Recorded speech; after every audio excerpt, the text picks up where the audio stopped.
नमस्कार दोस्तों, Shyam classes English में आपका स्वागत है। मैं सुरेश कुमार एक बार फिर से आपके साथ। और दोस्तों, आपने पिछली क्लास में सिंगल फेज इंडक्शन मोटर में लगभग 30 क्वेश्चन देख लिए थे। आज आपको लगभग 50 क्वेश्चन हल करवाएंगे, यानी 31 से लेकर लगभग आपको 80 यानी लगभग 80 क्वेश्चन तक कराएंगे, लगभग 50 क्वेश्चन हल कराएंगे दोस्तों। तो दोस्तों, वीडियो को लास्ट तक जरूर देखना, क्योंकि इस पेपर में वही क्वेश्चन हल करा रहे हैं जो आज तक लगभग आपके एग्जाम में पूछे गए हैं या आगे पूछे जाएंगे।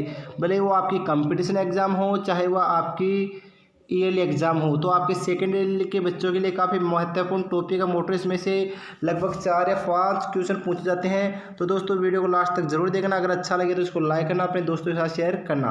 तो दोस्तों, ज़्यादा वक्त खराब न करिए और क्वेश्चन पे आते हैं। और आपका पहला क्वेश्चन यानी 31 नंबर क्वेश्चन है, किस मोटर में स्क्वायर केज प्रकार का रोटर प्रयोग किया जाता है? यानी वह कौन सी मोटर जिसमें स्क्वायर केज प्रकार का रोटर हम काम में लेंगे। तो दोस्तों, अब ऑप्शन देखो, स्टैंडर्ड पोल मोटर है, कैपेसिटर मोटर या सिंपल फेज इंडक्शन मोटर है। यानी इनमें से कौन सी मोटर है जिसमें हम स्क्वायर केज प्रकार का रोटर काम में लेंगे। तो दोस्तों, इसमें सभी प्रकार की मोटरों में हम स्क्वायर केज प्रकार का रोटर काम में लेंगे। तो इसका आंसर आएगा डी, यानी सभी। अगला क्वेश्चन, स्टैंडर्ड पोल मोटर में स्टैंडर्ड पोल पर वार्निंग किसकी होती है?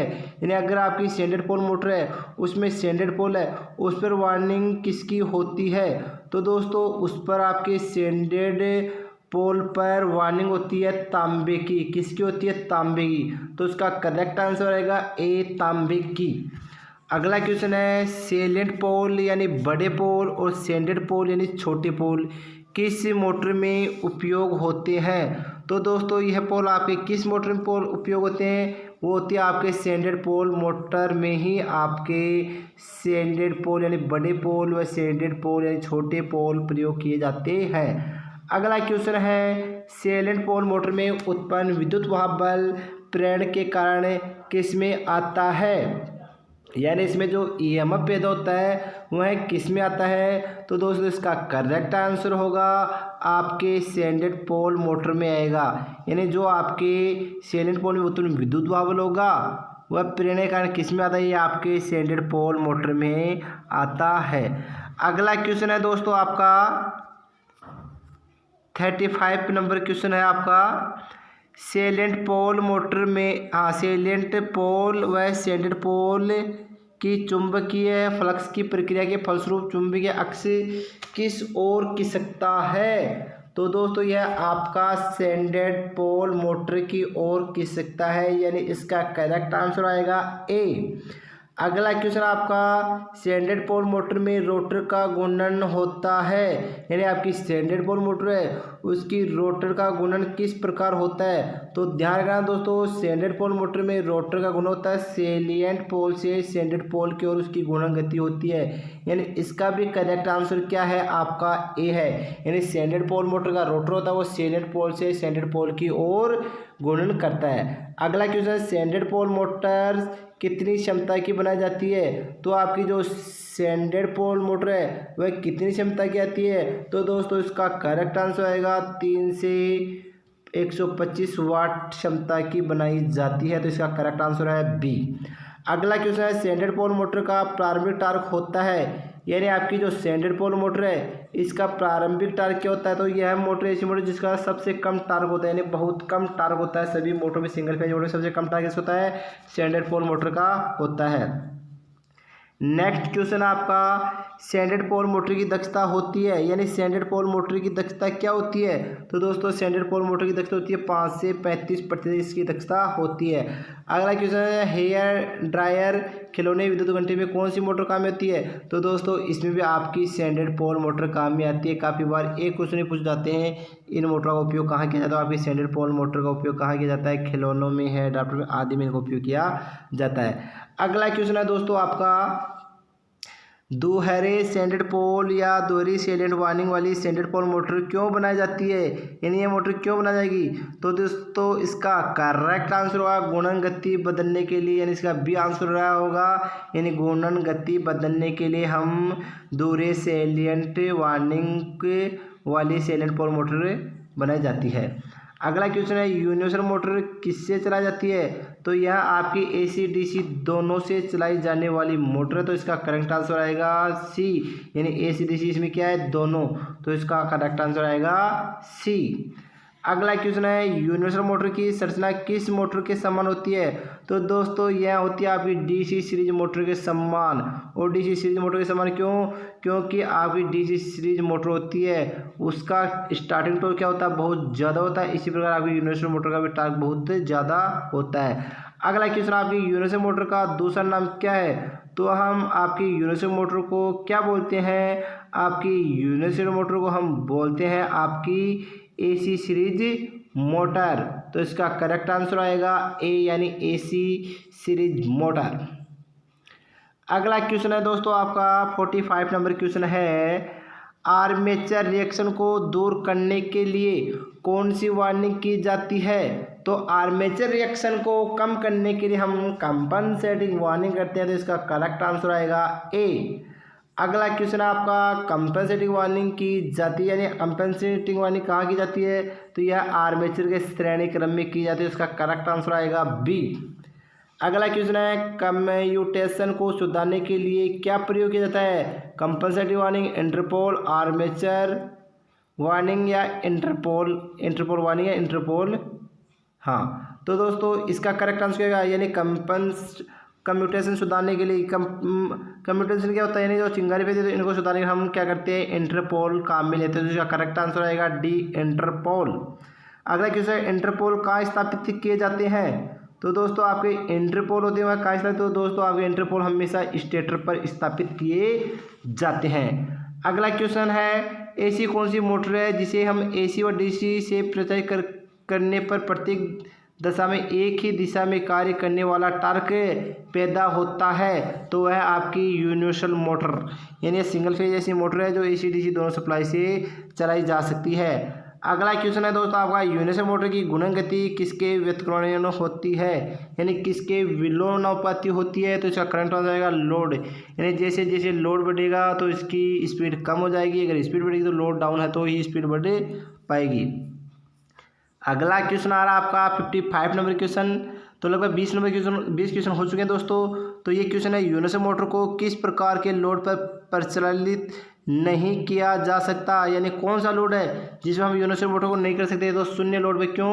क्योंकि शून्य लोड पर उसकी वार्निंग उकर सकती है। क्यों उकर सकती है? क्योंकि उसकी स्पीड काफ़ी अधिक होती है। अगला क्वेश्चन है यूनिवर्सल मोटर किस फ्रिक्वेंसी पर अच्छा कार्य करती है? तो दोस्तों आपकी यूनिवर्सल मोटर है वह कम फ्रिक्वेंसी पर अच्छा कार्य कर पाती है, तो इसका करेक्ट आंसर आएगा ए। अगला क्वेश्चन है मिक्सर, ग्राइंडर, वैक्यूम क्लीनर, सिलाई मशीन, भारी कार्य तथा रेल इंजन आदि में प्रयोग की जाने वाली मोटर कौन सी है? तो दोस्तों ये तो आप अच्छे तरह जानते हो कि यह है आपकी यूनिवर्सल मोटर, यानी इसका करेक्ट आंसर आएगा ए। अगला क्वेश्चन है 200-600 voltage, 25 HZ frequency, 2200 HP universal motor कहाँ प्रयोग की जाती है? तो दोस्तों यह मोटर आपकी कहाँ प्रयोग की जाएगी? तो दोस्तों यह मोटर आपके रेल इंजन में काम में ली जाती है, यानी सबसे ज़्यादा इसकी क्या होती है? HP क्षमता होती है। अगला क्वेश्चन आर्मेचर व स्टेटर के संयोजकों की दिशा बदलकर किस मोटर की गुणन गति परिवर्तित की जा सकती है? तो हम आर्मेचर व स्टेटर के संयोजन बदलकर हम आपकी जो यूनिवर्सल मोटर है उसकी स्पीड यानी गुणन गति परिवर्तित कर सकते हैं दोस्तों। अगला क्वेश्चन है दोस्तों आपका रिपल्शन मोटर किस सिद्धांत पर कार्य करती है? तो दोस्तों आपकी रिपल्शन मोटर है वह प्रतिकर्षण के सिद्धांत पर कार्य करती है, यानी करेक्ट आंसर आएगा बी। अगला क्वेश्चन है उच्च प्रारंभिक टार्क, निम्न प्रारंभिक धारा, अधिक लोड वहन क्षमता तथा सरल गुणन दिशा परिवर्तन किस मोटर में होती है? तो दोस्तों इसका करेक्ट आ जाएगा आपकी रिपल्शन मोटर, जिसमें क्या होता है? प्रारंभिक टार्क निम्न होता है लेकिन प्रारंभिक धारा, अधिक लोड वहन क्षमता व सरल गुणन गति परिवर्तित हो जाती है, यानी इसमें कार्बन ब्रश को हम डिग्री पर घुमाकर 20 डिग्री पर घुमाकर इसकी स्पीड की गति को चेंज कर सकते हैं या गुणन गति चेंज कर सकते हैं। अगला क्वेश्चन है दोस्तों आपका रिपल्शन मोटर की आर्मेचर वार्निंग किसके द्वारा शॉर्ट सर्किट की जाती है? यदि आपकी रिपल्शन वार्निंग है उसकी आर्मेचर वार्निंग किसके द्वारा शॉर्ट सर्किट की जाएगी? तो दोस्तों उसकी आर्मेचर वार्निंग हमेशा कार्बन ब्रशों के द्वारा शॉर्ट सर्किट की जाती है, इसका करेक्ट आंसर आएगा सी। अगला क्वेश्चन आपका रिपल्शन मोटर में कार्बन वर्सेज को स्टेटर की चुंबकीय अंश से कितने डिग्री के अंतर पर स्थापित किया जाता है। तो भी आपको बताया 20 डिग्री एंगल पर, तो इसका करेक्ट आंसर आएगा बी। अगला क्वेश्चन है दोस्तों आपका रिपल्शन मोटर में कार्बन वर्सेज को स्टेटर की चुंबकीय अंश की ओर खिसकाने से घूर्णन गति कम होती है। तो ये कम होती है घूर्णन गति, यानी आपके रिपल्शन मोटर्स में कार्बन वर्सेज के स्टेटर की चुंबकीय अंश की ओर से खिसकाने से घूर्णन गति कम हो जाती है। किसकी? रिपल्शन मोटर की घूर्णन गति कम हो जाती है दोस्तों। अगला क्वेश्चन है दोस्तों आपका 61 नंबर क्वेश्चन, यानी रिपल्शन मोटर कितने प्रकार की होती है। तो दोस्तों आपकी जो रिपल्शन मोटर है यह मुख्यतः 4 प्रकार की होती है। कितने प्रकार की होती है? 4। करेक्ट आंसर आएगा बी। अगला क्वेश्चन, प्रारंभिक टार्क उच्च व प्रारंभिक विद्युत धारा निम्न कौन सी रिपल्शन मोटर में होता है। तो दोस्तों यह आपकी कैपेसिटर मोटर में क्या होता है? निम्न प्रारंभिक टार्क व प्रारंभिक विद्युत धारा निम्न, यानी उच्च प्रारंभिक टार्क व निम्न विद्युत धारा होती है दोस्तों। अगला क्वेश्चन है, जिस मोटर में स्टेटर पर कंपनसेटिंग वाइंडिंग स्थापित है वह कौन सी रिपल्शन मोटर होती है। तो दोस्तों वहाँ होती है आपकी कंपनसेटिंग रिपल्शन मोटर। कौन सी होती है? Compensating repulsion motor. अगला क्वेश्चन आपकी कंपनसेटिंग रिपल्शन मोटर में कंपनसेटिंग वाइंडिंग का उपयोग क्या है। यानी कंपनसेटिंग रिपल्शन मोटर में कंपनसेटिंग वाइंडिंग का उपयोग क्या है, रियल इसका उपयोग कहाँ किया जाता है। तो दोस्तों इसका रियल उपयोग पावर फैक्टर सुधारने के लिए हम कंपनसेटिंग रिपल्शन मोटर का उपयोग करते हैं दोस्तों। अगला क्वेश्चन है दोस्तों आपका 65 नंबर क्वेश्चन है, जिसमें कम्यूटेटर पर तांबे का छल्ला लगाया जाता है और पूर्ण घूर्णन गति का पीछे भार करने पर कम्यूटेटर को शॉर्ट सर्किट कर देता है, वह कौन सी मोटर है। तो दोस्तों वह आपकी repulsion start induction run motor है। कौन सी है? Repulsion start induction run motor. यानी जिस प्रकार आपकी कैपेसिटर मोटर है स्थायी कैपेसिटर रन और कैपेसिटर स्टार्ट मोटर, तो इस प्रकार ये आपकी रिपल्शन मोटर भी इस प्रकार 4 प्रकार की होती है। अगला क्वेश्चन आपकी repulsion start induction run motor में प्रारंभिक टार्क पूर्ण लोड करंट का कितना गुना होता है। वह कितना गुना होता है? तो वो होता है 3 से 3.5 गुना अधिक होता है। अगला क्वेश्चन है, repulsion start induction run motor प्रारंभिक विद्युत धारा पूर्ण लोड विद्युत धारा की कितनी गुना होती है। यानी पूर्ण लोड पर विद्युत धारा की कितनी गुनी होती है। तो दोस्तों वह 2 से 2.5 गुनी होती है। अगला क्वेश्चन है, repulsion start induction run motor का उपयोग किया जाता है। यानी repulsion start induction run motor का उपयोग कहाँ किया जाता है। तो दोस्तों इसका उपयोग मशीन टूल में इसका उपयोग किया जाता है। अगला क्वेश्चन है दोस्तों आपका अगला क्वेश्चन आपका डीप केज वार्निंग कौन सी रिपल्शन मोटर में होती है। यानी आपकी डीप केज वार्निंग है वह कौन सी मोटर में होती है। तो आपकी डीप केज वार्निंग आपकी रिपल्शन इंडक्शन मोटर में होती है, यानी इसका करेक्ट आंसर आएगा सी। अगला क्वेश्चन है, ऐसी कौन सी रिपल्शन मोटर है जो परिवर्तित लोड पर भी अच्छा कार्य करती है। यानी इसका लोड परिवर्तित हो रहा है फिर भी वह अच्छा कार्य करता है, तो इसका करेक्ट आंसर आएगा रिपल्शन इंडक्शन मोटर। यानी क्या आएगा? Repulsion induction motor. इस प्रकार आपके 70 क्वेश्चन हो चुके हैं। अगला क्वेश्चन है दोस्तों आपका कम्यूटेटर रहित मोटर कौन सी है। यानी जिसमें कम्यूटेटर हम उपयोग नहीं करते वह कौन सी मोटर है। तो वह आपकी स्टेम्पर मोटर है, जिसमें हम क्या काम में लेते हैं? कम्यूटेटर काम में नहीं लेते हैं। अगला क्वेश्चन है, ऐसी कौन सी मोटर है जिसमें सभी वार्निंग स्टेटर पर होती है। यानी सभी वार्निंग का संयोजन कहाँ किया जाता है? स्टेटर पर। तो इसका करेक्ट आंसर आएगा आपकी स्टेम्पर मोटर होती है जिसकी वार्निंग स्टेटर पर होती है। अगला क्वेश्चन आपकी ऐसी कौन सी मोटर है जिसमें रोटर स्थायी चुंबक से निर्मित हो या चुंबकीय धातु से बने तांतेदार पहिए के रूप में हो। तो वह होगी आपकी रिपल्शन मोटर स्टेम्पर मोटर। क्या है? स्टेम्पर मोटर। वह होगी आपकी स्टेम्पर मोटर। अगला क्वेश्चन है दोस्तों आपका single phase slip ring induction motor के स्टेटर पर कौन सी वार्निंग होती है। यानी आपकी single phase slip ring induction motor के स्टेटर पर कौन सी वार्निंग होती है। तो दोस्तों उस पर हमेशा रनिंग वार्निंग होती है। कौन सी वार्निंग होती है? स्टेटर पर रनिंग वार्निंग होती है। अगला क्वेश्चन है, single phase slip ring induction motor में प्रतिरोधक तथा इंडक्टिव कॉइल का क्या कार्य है। यानी इन दोनों का क्या कार्य है। तो दोस्तों इन दोनों का क्या कार्य है। यानी ये फेज डिफरेंस पैदा करती है। यानी आपकी स्लिप रिंग इंडक्शन मोटर में जो प्रतिरोध होता होगा वो इंडक्टिव कॉइल वो हमेशा फेज में डिफरेंस यानी अंतर पैदा करेगी। अगला क्वेश्चन है single phase slip ring induction motor कितने एचपी तक बनाई जाए। यानी आपकी जो सिंगल फेज इंडक्शन मोटर है, स्लिप रिंग इंडक्शन मोटर है, वो कितने एचपी तक की बनाई जाती है।